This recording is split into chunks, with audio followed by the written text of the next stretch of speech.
Industry standouts were recognized during the Great Lakes EXPO. Vilsack is back, this time with the Biden administration. And a handful of Michigan counties are designated primary natural disaster areas. I'm Janelle Brose, and this is Farm News 5. Farm News 5 is brought to you by Ford. The Great Lakes EXPO, for the first time, was held virtually earlier this week. Over 100 educational sessions were offered during the annual event that brings together fruit, vegetable, and greenhouse growers from across the country and around the world. During the convention, the Michigan Vegetable Council presented its annual awards.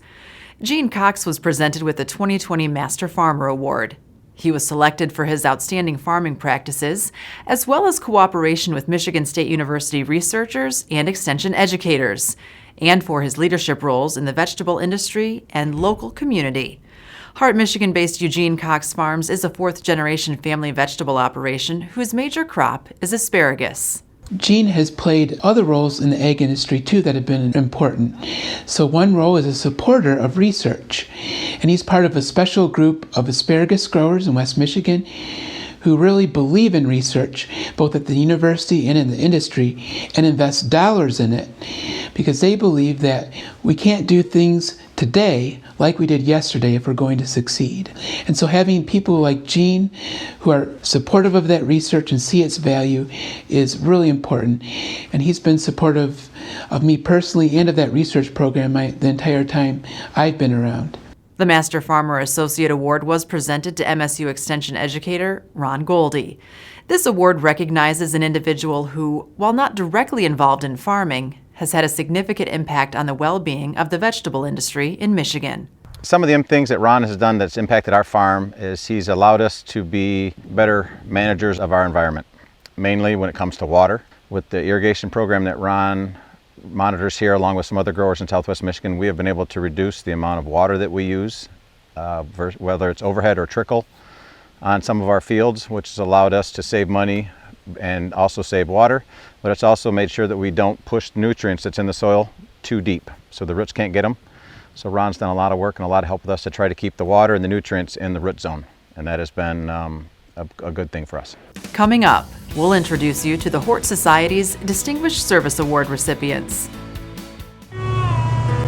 There's torque. Then there's 1,050 pound-feet of available best-in-class torque. There's towing.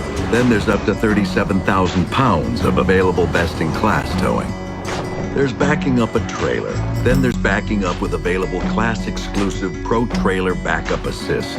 In other words, there are trucks, and then there's the new Ford Super Duty, the most capable heavy-duty pickup truck ever built. 2020 Horticulture Society Distinguished Service Awards were presented during the GL Expo. Mike Wittenbach and Paul Friday were recognized with the annual award for their dedicated service toward improvement of the Michigan fruit industry. We've developed a lot of varieties. I have 34 patents. I work very close with Michigan State, Bill Shane. He was very cooperative and was always out looking at my new varieties. The most outstanding work that Paul and I have worked on together basically is Paul's project is developing new peach varieties for the fresh market industry. And that has had a huge impact on the growers not only in Michigan but in the northern, eastern peach growing areas. Mike is a leader in integration and progressiveness with him and his farm and his whole family actually. You know, Mike is always open to new ideas, always being very conscious of the bottom line, return on investment for the grower, but also always keeping in mind the quality of product that the consumer gets at the end result. View the complete award recipient profiles on the Michigan Farm Bureau YouTube channel or at MichiganFarmNews.com. Up next, the next Ag Secretary is a familiar face around the halls of USDA. Planning for 2019 and beyond, Foster Swift's Ag Law team offers comprehensive legal counsel for farmers and businesses.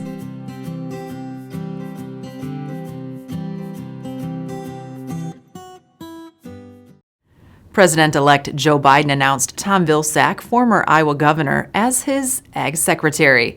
If his name sounds familiar, that's because Vilsack served as head of the USDA for 8 years during the Obama administration. Agriculture Secretary Sonny Perdue designated 13 Michigan counties as primary natural disaster areas. Producers who suffered losses caused by recent natural disasters may be eligible for U.S. Department of Agriculture Farm Service Agency emergency loans. For a full list of eligible counties, visit the Farm Service Agency's website. For more news and video, visit MichiganFarmNews.com or the Michigan Farm Bureau channel on YouTube. With Farm News 5, I'm Janelle Brose. Have a great week of farming.